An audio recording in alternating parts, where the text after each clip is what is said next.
Yo, what's up everyone? If you've ever popped the hood of a car and wondered how all that metal magic turns into horsepower, then this video is for you.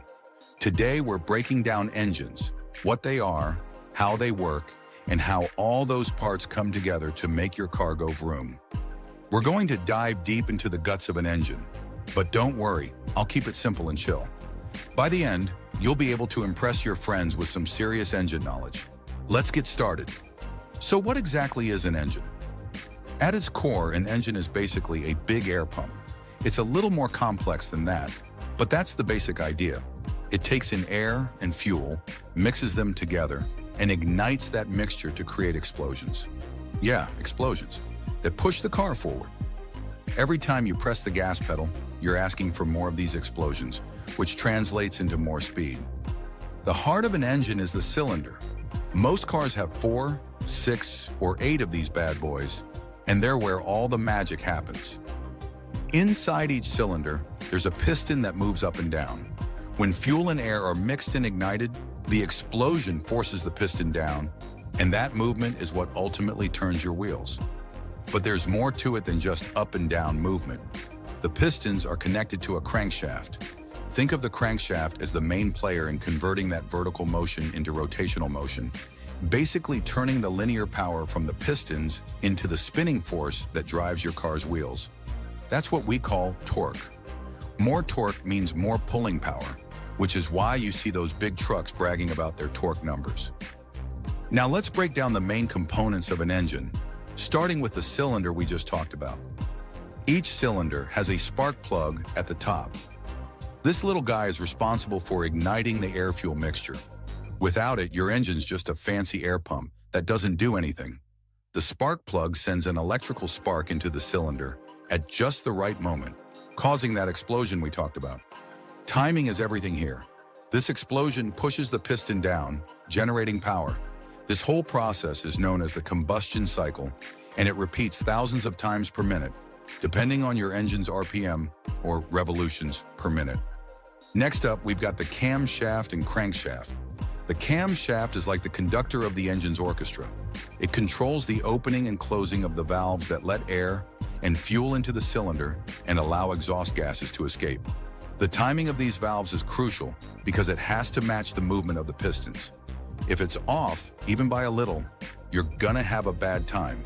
Think misfires, loss of power, or worse. The crankshaft, on the other hand, is the workhorse. It takes the up and down motion of the pistons and converts it into a rotational motion, basically turning it into something that can move your car. This rotational energy is what turns your car's wheels and gets you moving down the road. Now let's talk about turbochargers and superchargers, the ultimate power boosters. These are for when you want to take things up a notch and really feel that G-force push you back into your seat. Both of these devices force more air into the engine, which means more fuel can be burned and more power can be generated. More air plus more fuel equals more boom. Simple math, right? A turbocharger is driven by the engine's exhaust gases. When the exhaust gases leave the engine, they spin a turbine, which is connected to a compressor that forces more air into the engine. It's kind of like recycling the energy that would otherwise be wasted. The downside? There's something called turbo lag, that slight delay before the turbo kicks in, because it takes a moment for the exhaust gases to get the turbine spinning fast enough.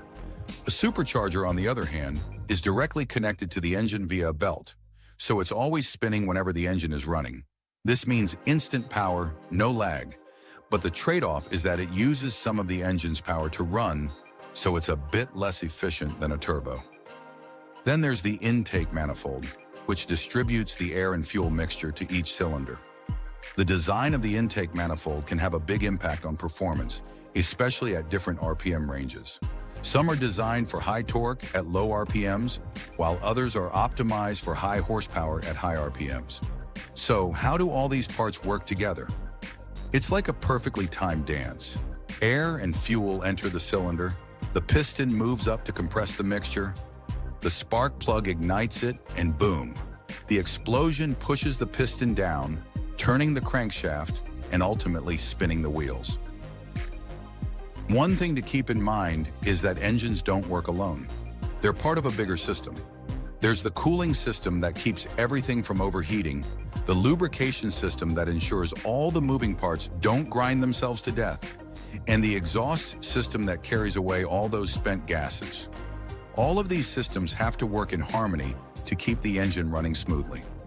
Everything from the size of the cylinders to the timing of the spark affects how much power your engine produces.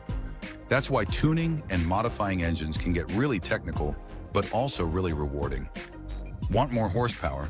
You might go for a bigger turbo, swap out the camshaft, or even rebuild the engine with stronger internals. But remember, with great power comes great responsibility, or in this case, a bigger fuel bill and the need for stronger brakes. And that's the basics of how an engine works. There's a lot more to explore, from advanced tuning to understanding the difference between different engine layouts like inline-4s, V6s, and V8s.